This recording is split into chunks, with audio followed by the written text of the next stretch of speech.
Amu Njongolor Général Diouf waaw beneen combat bi Kor Marie Mbel Sob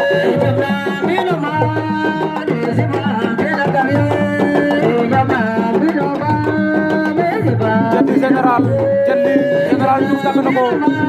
waaw génn waat nañ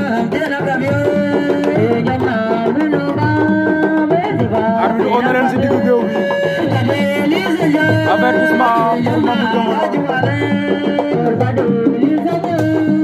arbitre sifflé waat na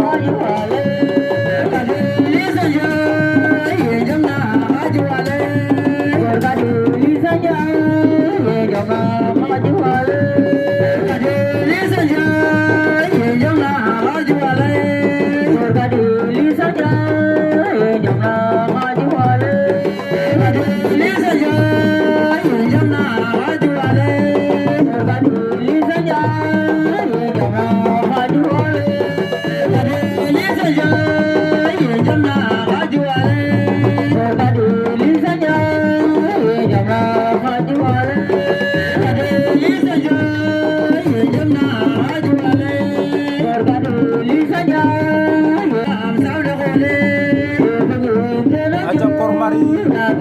Ousmane Ndour beneen combat bi ci ginnaaw Jatti ak Général Diouf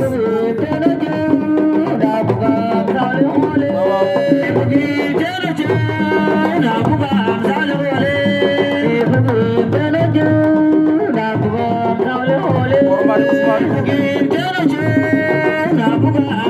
Kor Marie ak Mbamne Général Diouf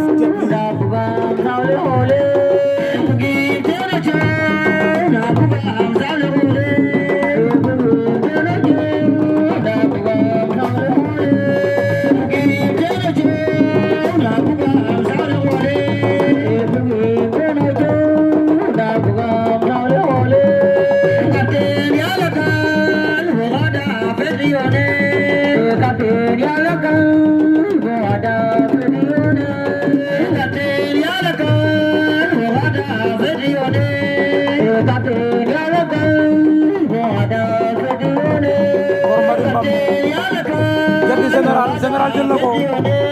Général Jatti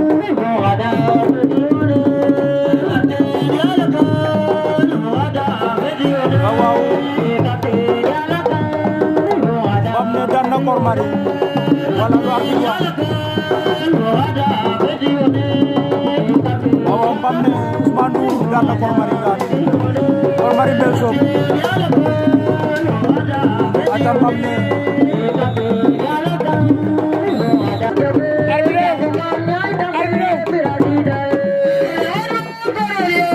waaw pause premier round dem ñëwaat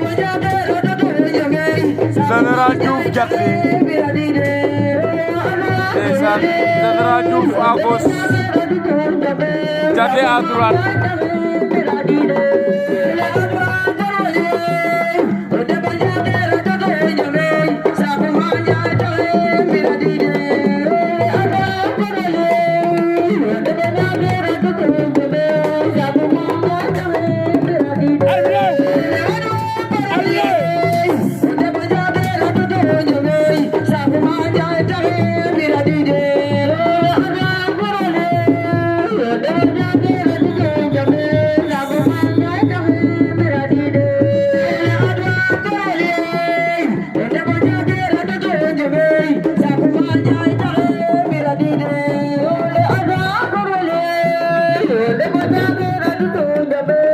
waaw Jatti à gauche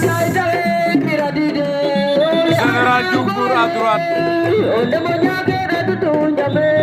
waaw ndeysaan arbitre dafa attiré combat la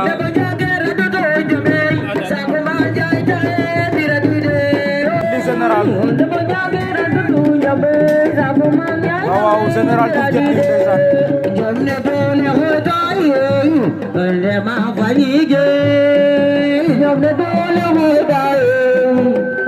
waaw quart de finale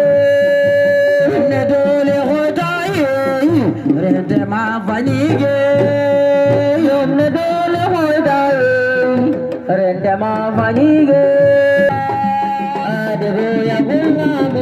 Jetli Général ba tey ñoom ci combat ba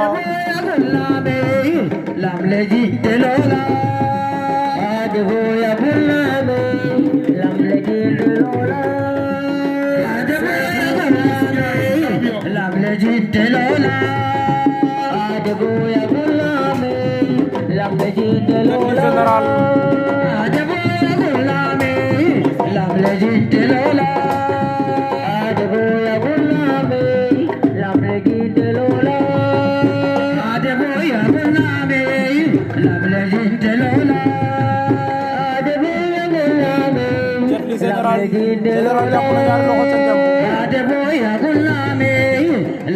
waaw waaw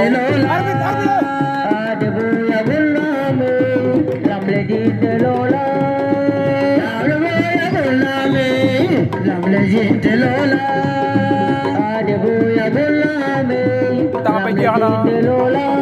arbitre yaa ngay concerté wu waaw Général Diouf yàlla na ci kaw Jetli ba mu joxoloo Général Diouf génne na ba mu joxoloo Pape Boye